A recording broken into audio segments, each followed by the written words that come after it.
Hi வணக்கம். இன்றைக்கு ஒரு ஐஸ்கிரீம் மிஷின் வேணும்னா நான் ஐஸ்கிரீம் செய்வேன் எழுது லிடில் வேணும்னா காசும் குறைவு தான். ஒரு ட்ரை பண்ணி பார்ப்போம் ஐஸ்கிரீம் எப்படி வருதுன்னு. இதில் இருக்கிற பார்ட்ஸ் எல்லாம் வீடியோவில் காட்டியிருக்கிறேன். பிக்ஸ் பண்ணுறதும் எப்படின்னு பார்ப்போம். ஆனால் அது ஈஸி தான், கஷ்டமண்டு இல்லை. நான் இன்றைக்கு ஸ்ட்ராபெரி பழம் எடுத்துருக்கிறேன். அதை கிரைண்டரில் தண்ணி விடாமல் அரைச்சி எடுக்கணும். அப்போ தான் நல்லா திக்காக வரும். நீங்கள் வேறு பழத்தில் ட்ரை பண்ணலாம்.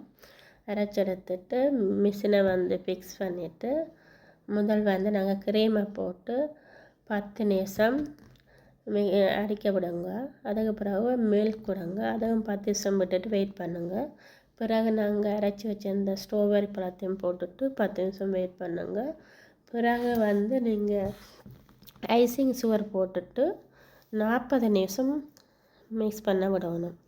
அதுக்கு பிறகு அது திக்காகி வரும். அது திக்கான வந்த பிறகு நீங்கள் ஒரு ரேகில் ஊற்றிட்டு 4 மணித்தியாலம் பெருசெல்ல வச்சிங்கன்னா சூப்பரான ஐஸ்கிரீம் வரும். ஆனால் நான் நம்பல இப்படி ஐஸ்கிரீம் வரும்ண்டு. ஆனால் அப்படி நல்ல மாதிரி வந்துச்சு. நீங்களும் ட்ரை பண்ணி பாருங்கள். நல்ல டேஸ்ட்டாகவும் இருந்து அதில் இந்த மிஷினுக்குள்ளே அந்த புக் வச்சுருக்குறாங்க. நீங்கள் என்ன ஃப்ளேவர் இருந்தாலும் செய்யலாம். அளவும் வச்சுருக்குறாங்க. ஈஸி தான். நான் எடுத்து பார்க்க சூப்பராக இருந்தது.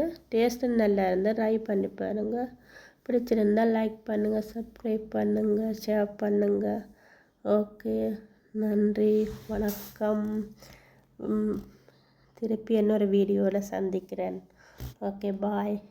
சப்போர்ட் பண்ணுங்கள்.